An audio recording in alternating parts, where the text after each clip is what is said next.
Right before we jump into this unboxing and sniff test of the Nikon D500, if you haven't signed up for the Fronos Photo email list, just look for this orange box over on the website, put your name, email address in it, hit send it, and I will send you a free guide to capturing motion in low-light situations. Jared Polin, FronosPhoto.com, here at Alan's Camera to unbox and give a sniffy sniff to the Nikon D500, the long-awaited replacement to the Nikon D300, D300S. It is a flagship model DX camera that comes in at $2,000.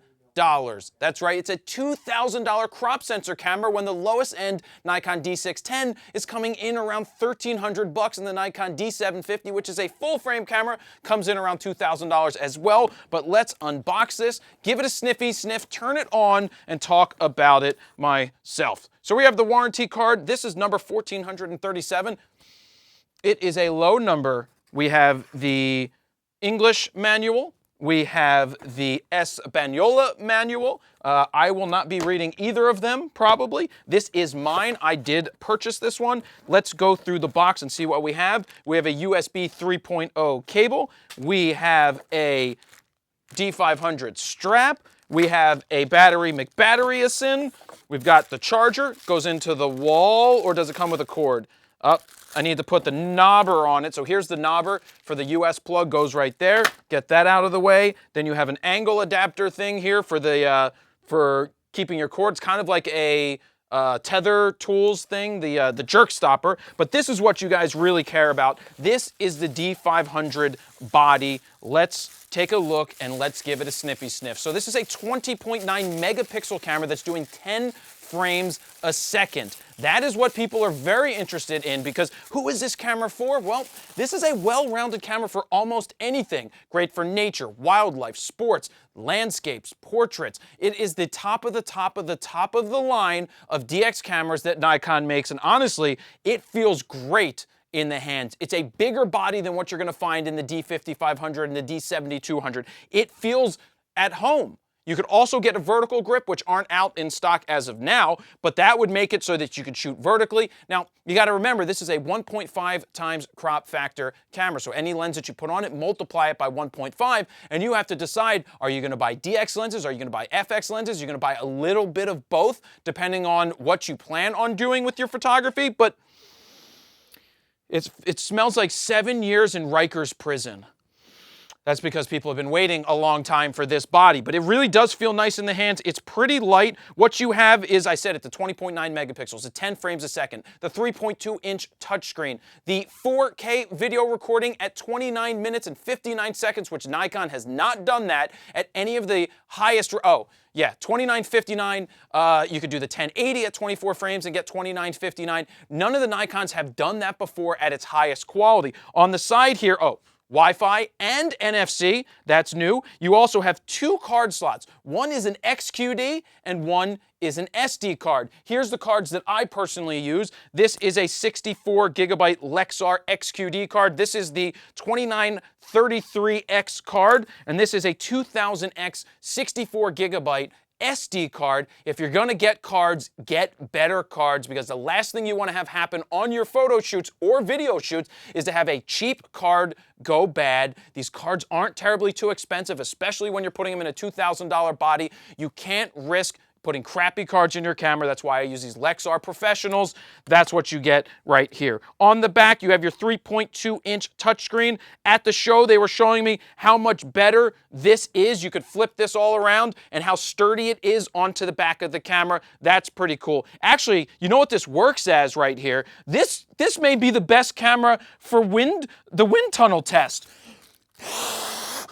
Oh my God, this wins the wind tunnel test. Why?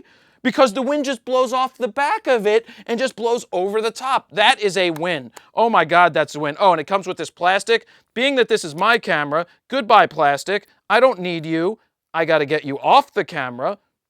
One way. Come on. There we go. Goodbye plastic. Go shoot. Get over there. So we've got that. We've got all the buttons on the back, a new function on the back. Look, this is a professional DX camera. It looks like a professional camera. It feels better, but it doesn't obviously feel like a D5 in your hands. Let's throw the battery in there that came with it. It's the same battery that almost all Nikon cameras are using, except for the high end. This is an ENEL15. Let's see if it is charged. My D5 battery was not, and this is blinking at me, and it won't even turn the back. So again, Nikon went ahead and shipped batteries that weren't charged, just in case I had another battery. Let's throw it in right here. Boom, battery's in here. I'm not gonna do this to see what 10 frames a second looks like. That's not what I'm looking to do. That's one frame. I just took a picture in demo mode. So let's get it into manual. Where is that button to get, where's mode? Where'd they move the mode button to? There it is. So we're in manual. I'm gonna throw a card in here just to see what's going on. This is the XQD card. Putting that here. Pop it in. Boom, it pops in. We've got that. It says 8,600 files. Is that because it's in JPEG? Yes, that's because it's in JPEG. Quality, let's put it in RAW just to show you. I would get 1,300 RAW files on a 64 gigabyte card. I want to go into live view to see something. Right now I have it set to the 2000 and whatever, the 4K at 24 frames a second. Says 29 minutes and 59 seconds, but curiously, it says 1.5x crop mode. Now, is that a 1.5x crop mode on top of the DX sensor? So now it's using an even smaller part of the sensor? So now you're multiplying your lenses by 1.5 and then 1.5 again? I need to check with Nikon on that because I wasn't expecting that to be here. I thought you would be able to use the full DX part of the sensor, the full DX sensor.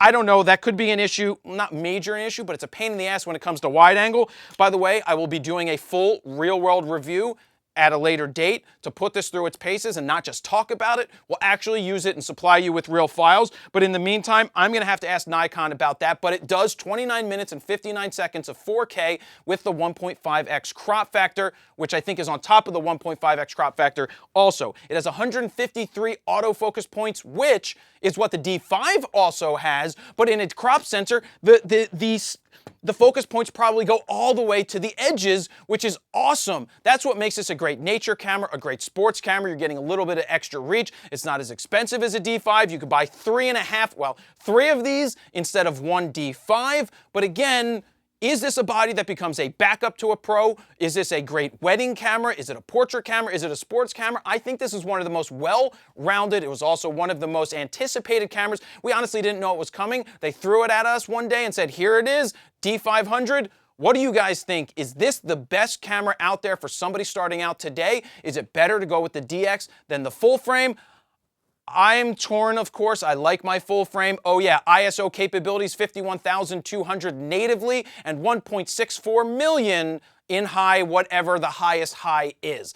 You probably never shoot up there, but I am interested to see how a crop sensor handles 51,200, if it is good or not. So as you can see, this is a stocked camera. There are so many great bells and whistles. It is action-packed. I can't wait to put it out into the real world. We've already given you a sniffy sniff. We already gave you a wind tunnel test. That is where I'll leave it. What do you guys think about it? Is this for you, or is it too expensive and it's not what you're looking for? Leave a comment down below. Big thank you to Allen's Camera. Go check them out at allenscamera.com. That's where I'm at right now. This is my body. I purchased it, and that is where I'll leave it. Jared Poland, FroKnowsPhoto.com.